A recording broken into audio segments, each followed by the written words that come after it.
हनुमान ज्ञान गुण सागर, जय कपीस तिहु लोक उजागर। युवराज, ये मुझे दे दीजिए। जय हनुमान ज्ञान गुण सागर, जय कपीस तिहु लोक उजागर। रामदूत अतुलित बल धामा, अंजनी पुत्र कितना महान बालक है ये। इस बालक के स्पर्श से भस्म भी विभूति बन गई। महावीर विक्रम बजरंगी, कुमति निवार सुमति के संगी। कंचन बरन विराज सुबेसा, देख रहे हैं आप कुंडल कुंचित के आपके पुत्र की नवीन लीला। विराजय कांधे मूज जनेऊ साजय, शंकर सुवन केसरी नंदन, तेज प्रताप महाजगवंदन।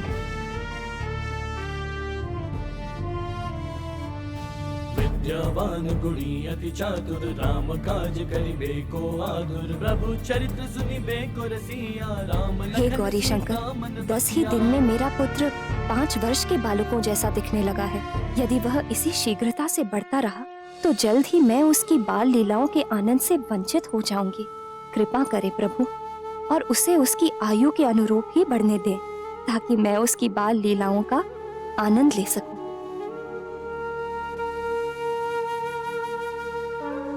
पुत्र के प्रति मैं तुम्हारी भावना समझ सकती हूँ पुत्री अंजना।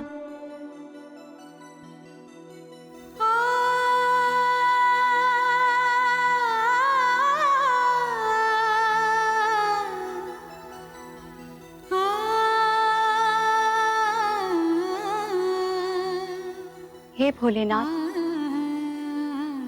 अंजना पुकार रही है। हमें उसे उसकी आशा से परे नहीं करना चाहिए।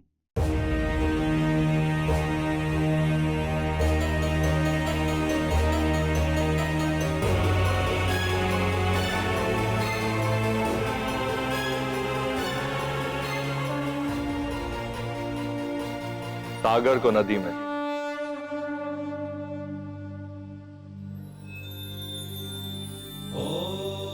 और आकाश को तिनके की नोक पर आज तक क्या कोई रख सकता है प्रिय? ओम नमः शिवाय, ओम नमः शिवाय। किंतु अंजना की चिंता भी तो समझिए प्रभु। मारुति और श्री राम के मिलन में अभी समय है, और यदि इसी गति से मारुति के आकार में वृद्धि होती रही तो श्री राम से मिलने तक उनके जीवन का उद्देश्य क्या होगा?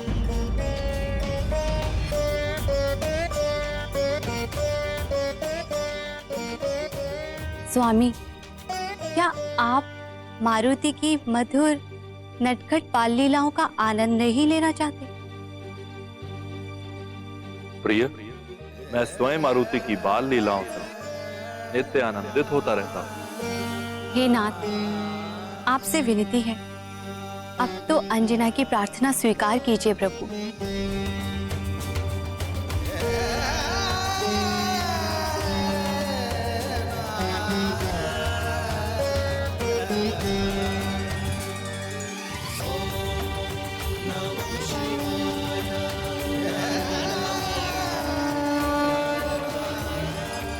धन्य हो प्रभु। महादेव भोलेनाथ के आशीर्वाद से प्रार्थना स्वीकार होने के बाद जितनी प्रसन्नता अंजना को मिली थी, उतना ही सुख मेरी बहन पार्वती और अन्य सभी देवी देवताओं को भी मिला था।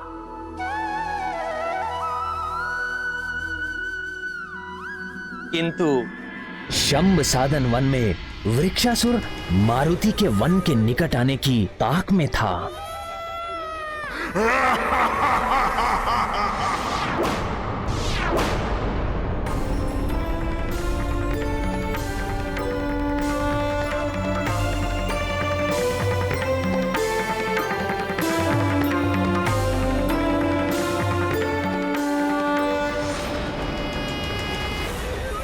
जैसे ही तेरे पांव मेरी छाया पर पड़ेंगे तो समझ लेना तुझे मैंने अपने वश में कर लिया है, और तब तुझे मेरा ग्रास बनने से कोई नहीं बचा पाएगा।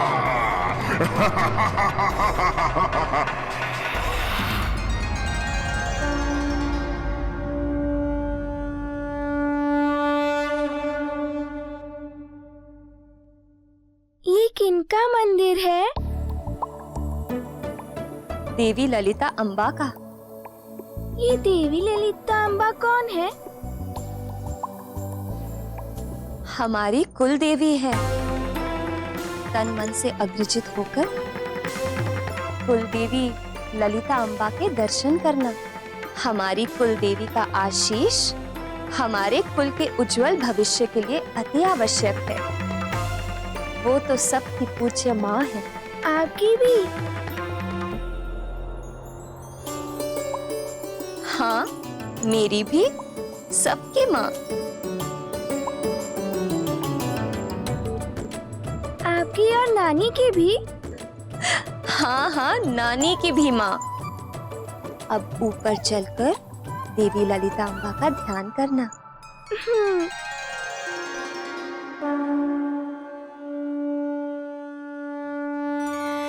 देवी ललिता अम्बा बहुत शक्तिशाली है ना माँ?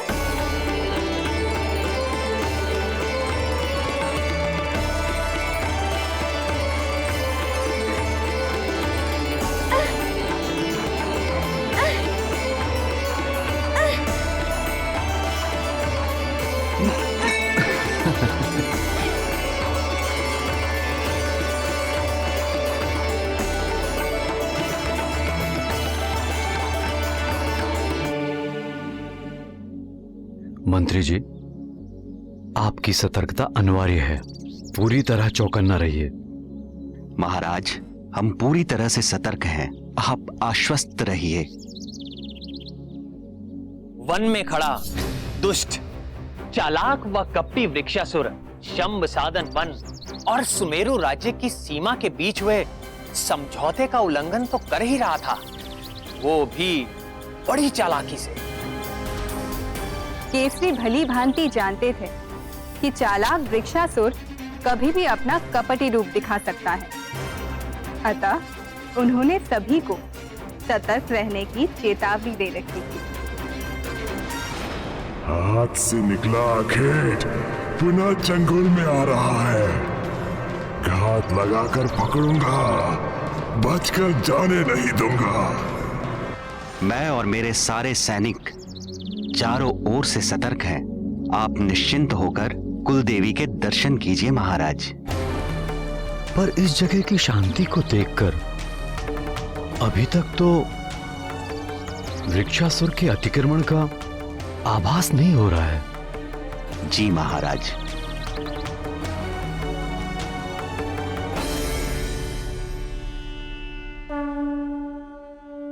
पुत्र, देवी को प्रणाम करो।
अवसर जाने नहीं दूंगा।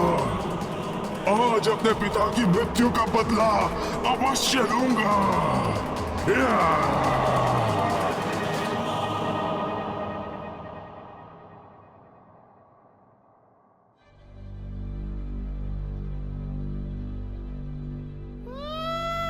बदला भी लूंगा और तीसरी पुत्र के कोमल कोमल मांस के भक्षण का आनंद भी लूंगा।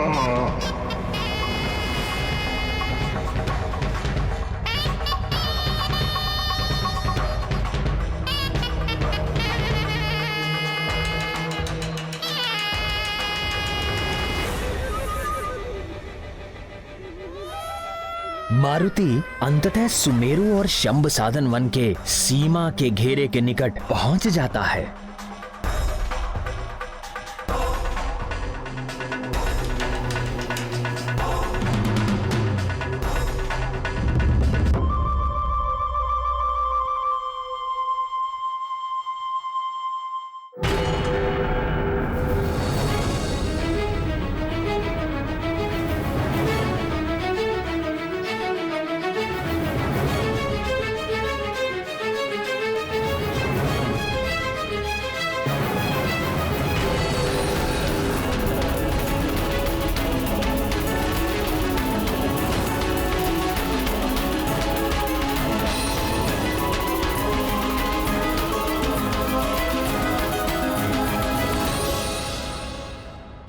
ये क्या प्रभु, मारुति तो घात लगाकर बैठे वृक्षासुर की ओर बढ़ते जा रहे हैं। अब आगे क्या होगा समझ नहीं पा रही हूं। ये भ्रम है। आज तक जिसने सदा दूसरों के संकट हरे हो, उस संकट मोचन मारुति को कोई दुराचारी कैसे अपने चंगुल में ले सकता है भला?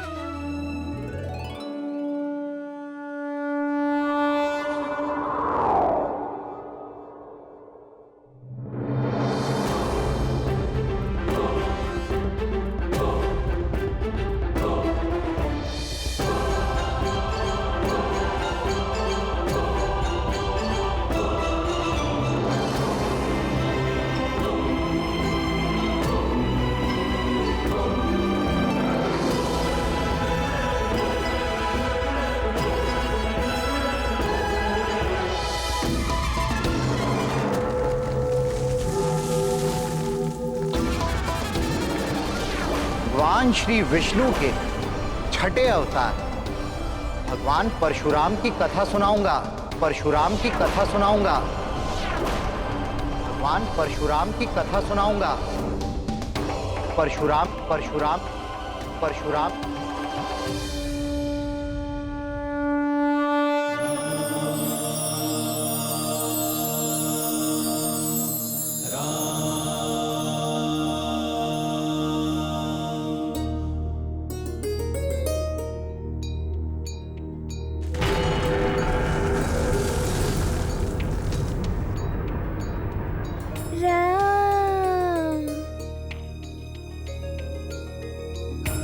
ये अत्यंत ही अद्भुत कथा परशुराम की।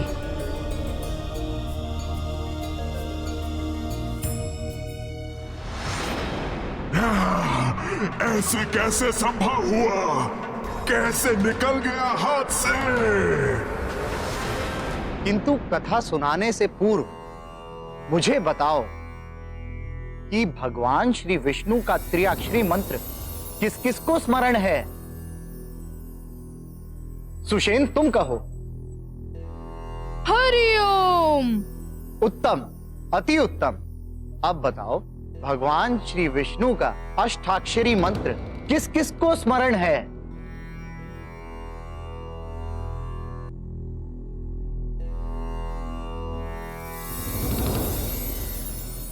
नल तुम कहो। ओम नमो नारायणा। उत्तम, अति उत्तम। सिंदूरारुण विग्रहं त्रिनयनं माणिक्यमौलिस्फुरत्तारानायक शेखरं स्मितमुखीमापि नवक्षोरुहां पाणिभ्यां चषकं रक्तोत्पलं बिभ्रतिं सौम्यां रत्नघटस्थरक्तचरणां ध्यायेत् परामम्बिकां। पुत्र मारुति, आओ तुम भी।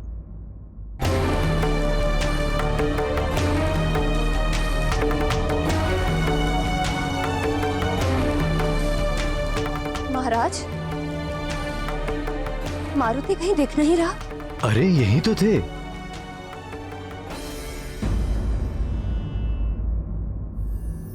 अब बताओ, भगवान श्री विष्णु का द्वादशाक्षरी मंत्र किसे स्मरण है?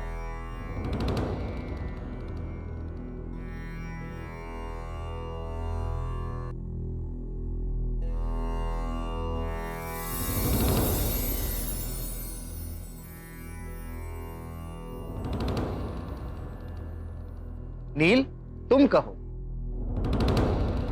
ओम नमो भग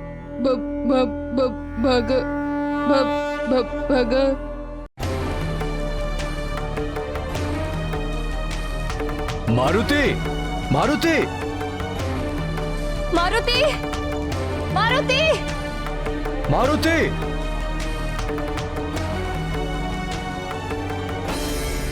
ओम न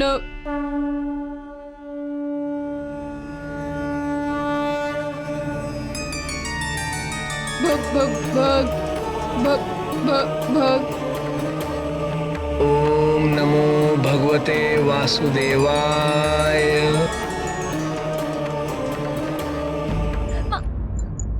युवराज का कुछ पता चला? नहीं महारानी।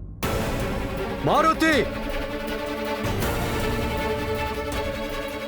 मंत्री जी मारुति कहाँ है? मारुति तो अभी तक यहीं थे।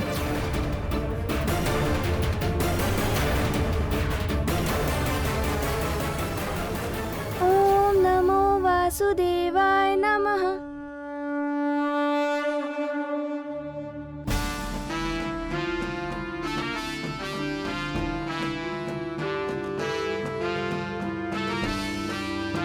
जिसने भगवान श्री विष्णु का संपूर्ण द्वादशाक्षरी मंत्र सुनाया, मेरे सम्मुख आओ।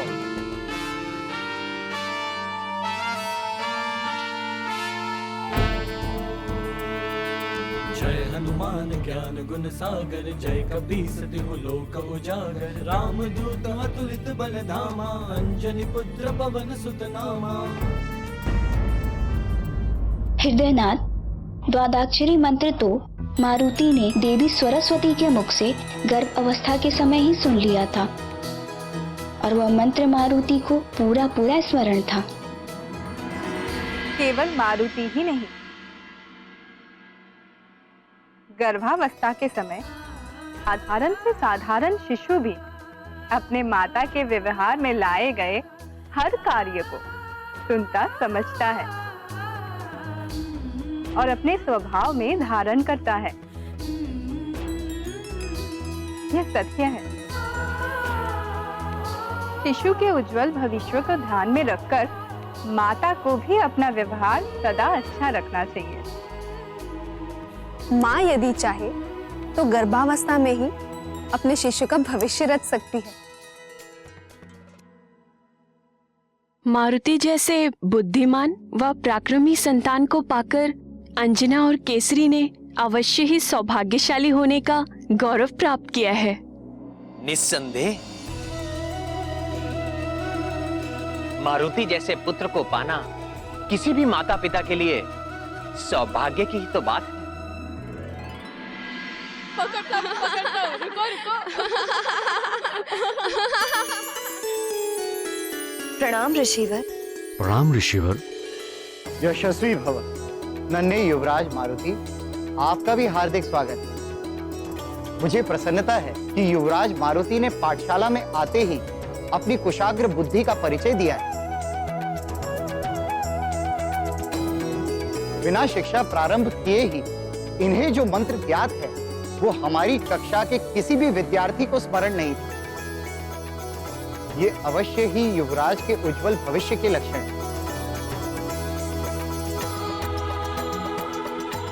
मेरा शुभाशीष सदैव युवराज के साथ है। तुम्हारा कल्याण हो।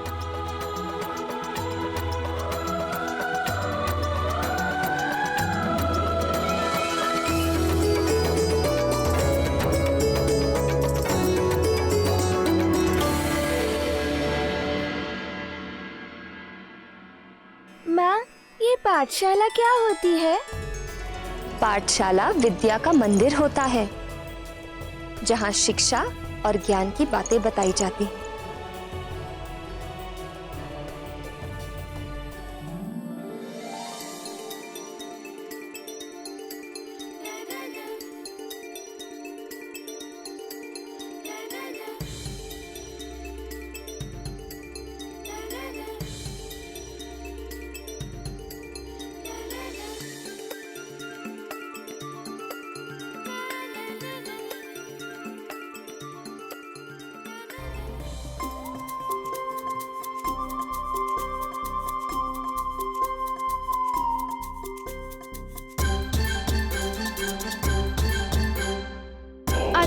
आचार्य जी, मुझे वो उद्दंड नील अपनी पूंछ से मार रहा है।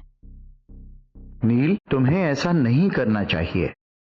उनकी पूंछ तो देखो। महाराज, राज्य की सीमा पर स्थिति तो अभी शांत है, पर सामान्य नहीं। कुछ ना कुछ तो है जो संदेह उत्पन्न कर रहा है। यहां तो सब ठीक है ना? मुझे तो संदेह है महाराज।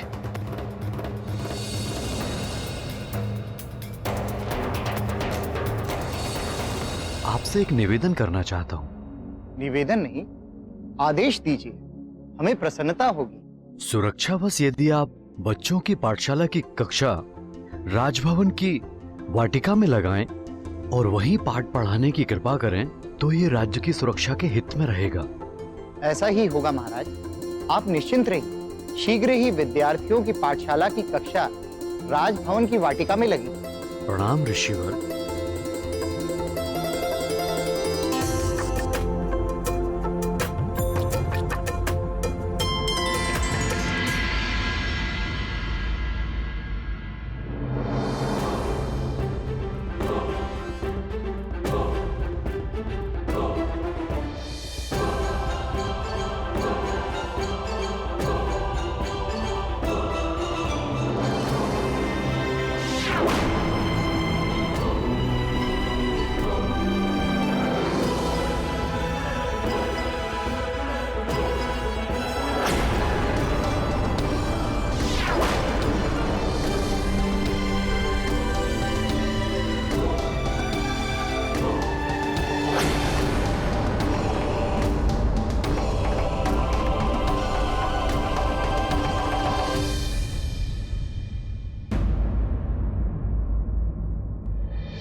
मैं वानर पुत्र कर्मादन हूँ। मेरे पास भी पूंछ है और निसंदेह तुम्हारी पूंछ से लंबी है। वह भाई क्या बात है, तुम्हारी पूंछ तो तुम्हारा ही सारा कहा मानती है। वह वानर ही क्या जिसकी पूंछ उसके वश में ना रहे।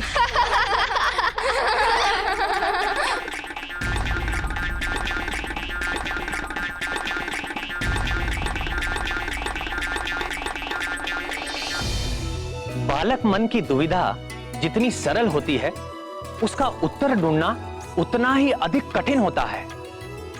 मारुति के साथ भी अब कुछ ऐसा ही होने वाला था।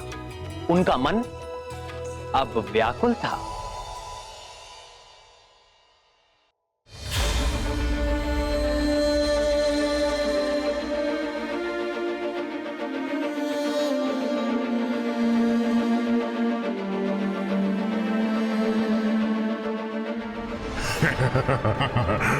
एक बार तो आजा, बस एक बार मेरे चंगुल में।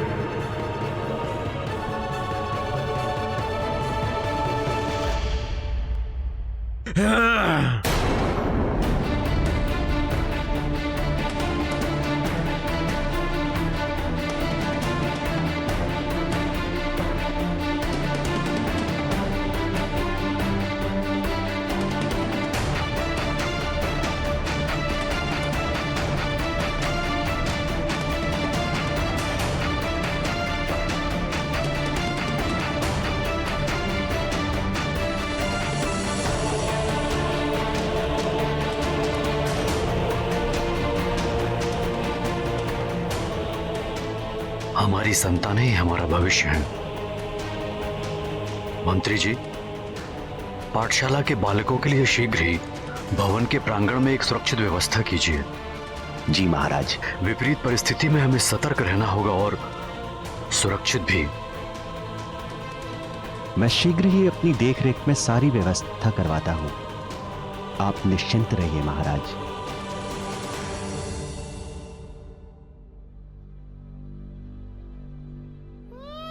यदि एक बार भी आया तो तेरे कोमल कोमल मांस को चबाकर ही मुझे संतोष मिलेगा।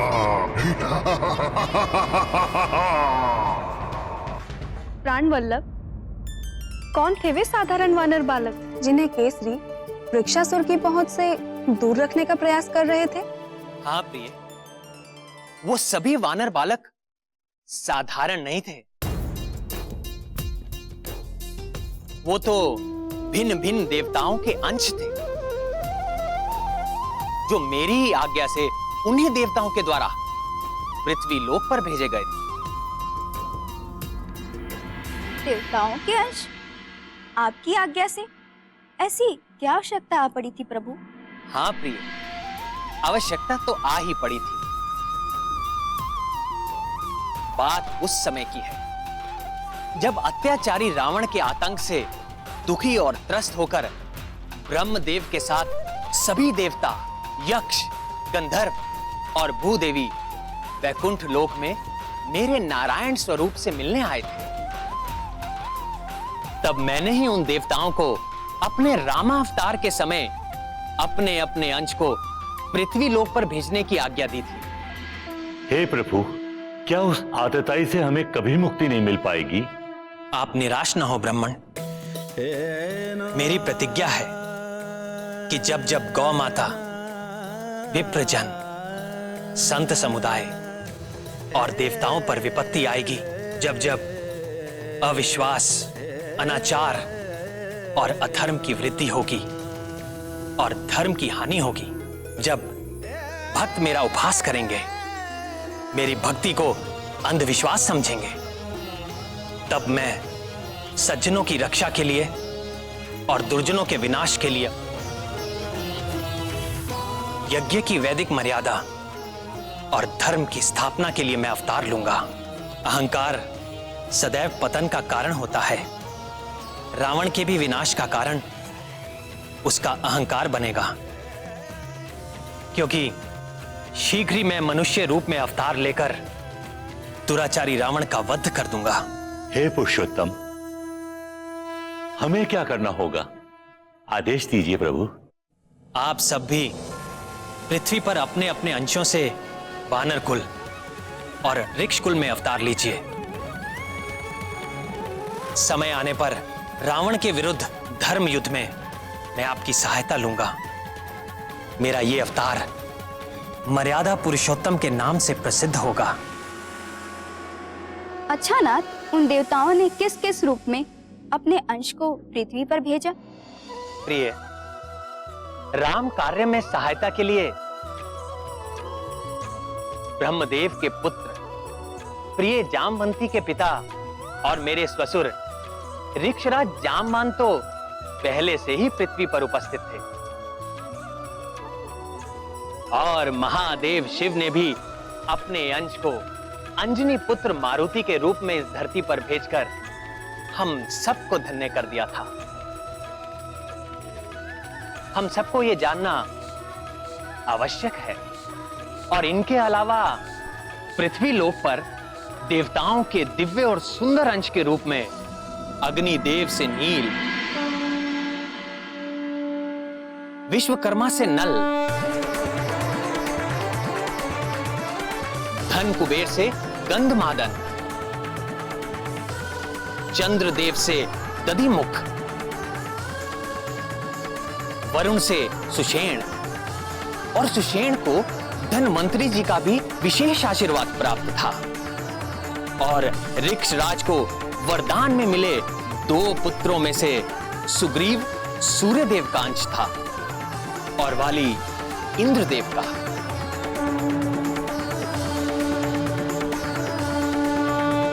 मेरे महादेव भोलेनाथ के अंश मारुति इन सभी देवांश वानरों में से सबसे अधिक ज्ञानी, महाबली, श्रेष्ठ और मेरे प्रिय भक्त हैं। और यही सबसे श्रेष्ठ, सबसे मनमोहक और मेरा सबसे प्रिय राम भक्त मारुति धरती के मायावी चक्र में उलझे सारे प्राणियों को हर क्षण अपनी बाल लीलाओं से मोहित और आनंदित कर रहे थे।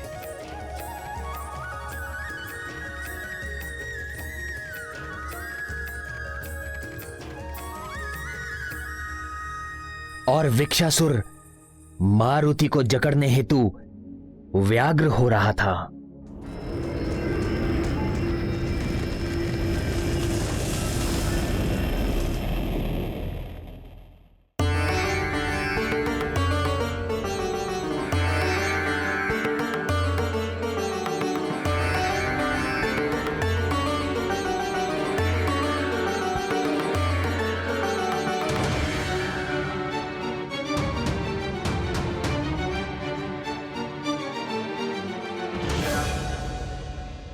परंतु मारुति तो अभी अपनी पूंछ को लेकर चिंतित थे।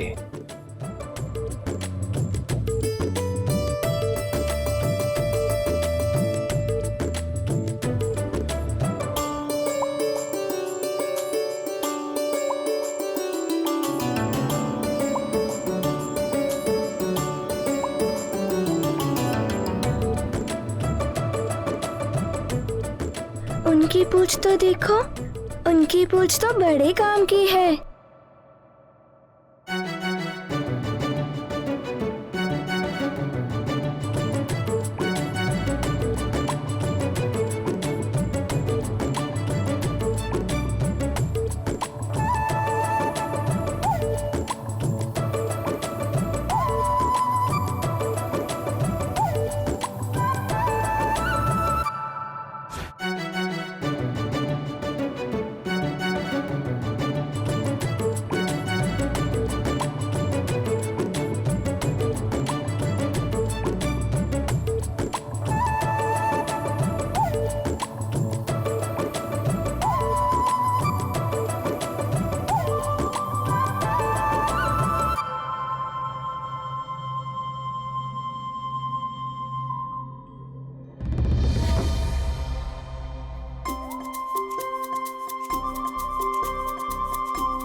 बालक हूँ ना, इसलिए मेरी पूंछ नहीं दिखती।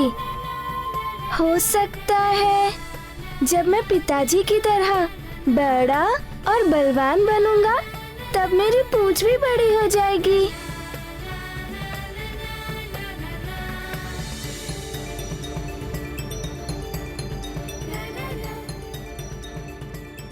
पर आश्रम में तो वानर अभी बालक थे और उनकी पूंछ भी थी।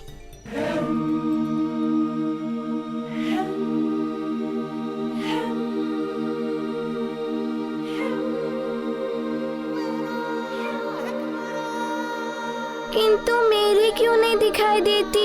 हे हृदयनाथ, पाठशाला जाने से पूर्व भी तो मारुति ने अपने आसपास किसी की पूंछ देखी होगी, प्रतिक्रिया उनकी तब क्यों नहीं हुई? स्मरण कीजिए देवी, आप भूल रही हैं कि मारुति अभी कुछ ही दिनों के थे, किंतु दिखते थे 5 वर्ष के, और इससे पहले वो किसी बालक से मिले भी नहीं थे। इसीलिए जब पाठशाला में पहली बार उनकी दृष्टि अन्य बालकों की पूंछ पर पड़ी तो उनका ध्यान अपनी पूंछ पर चला गया। किंतु अन्य बालकों की पूंछ दिखाई देने से यदि उनकी समस्या का समाधान हो जाता तो बात ही क्या थी। उनका चंचल बाल मन स्वयं ही प्रश्न करता और स्वयं ही उत्तर देता। इसी प्रकार प्रश्न और उत्तर के चक्र में उलझकर वो पुनः प्रश्न करने लगे। समझ गया, अवश्य पाठशाला जाने पर ही पूछ मिलेगी। मैं भी पाठशाला जाऊंगा, मुझे भी पूछ मिलेगी। किंतु मैं तो पाठशाला जाता ही नहीं, इसीलिए मेरी पूछ नहीं दिखती।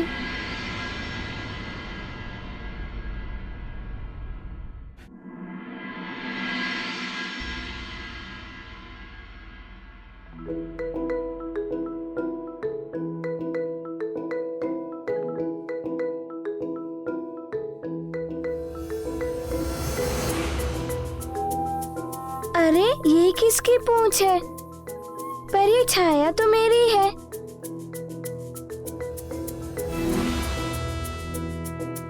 ये पूंछ मेरी परछाई के साथ चिपक कर क्यों चल रही है?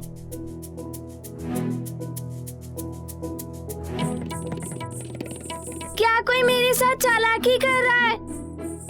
हाँ?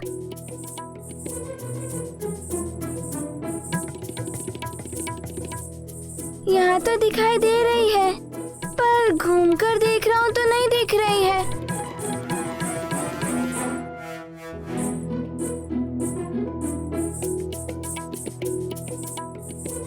कैसे हो सकता है ये? ये कोई चमत्कार तो नहीं है।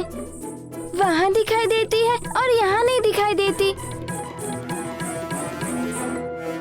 सीधा रहता हूँ तो दिखती है, घूमकर देखता हूँ तो नहीं दिखती। समझ गया, पूंछ अभी छोटी है ना, इसलिए मेरी बात नहीं समझ पा रही।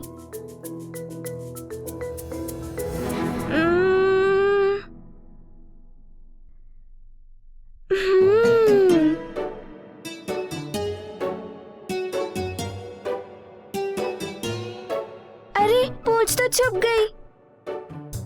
कभी आती है कभी छुप जाती है। अवश्य कोई मेरे साथ नाटक कर रहा है। कौन मेरे साथ नाटक कर रहा है? किसने मेरी पूंछ को छुपाया? बालक जानकर ही कोई नाटक कर रहा है मुझसे।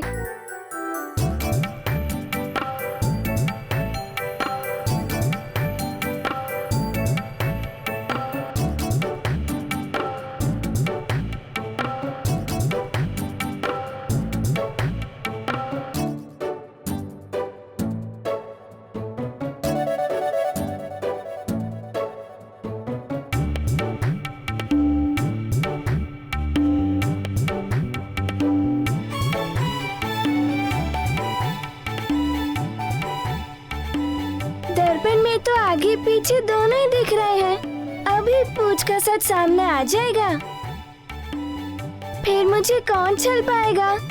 वो अभी मैं देखता हूँ।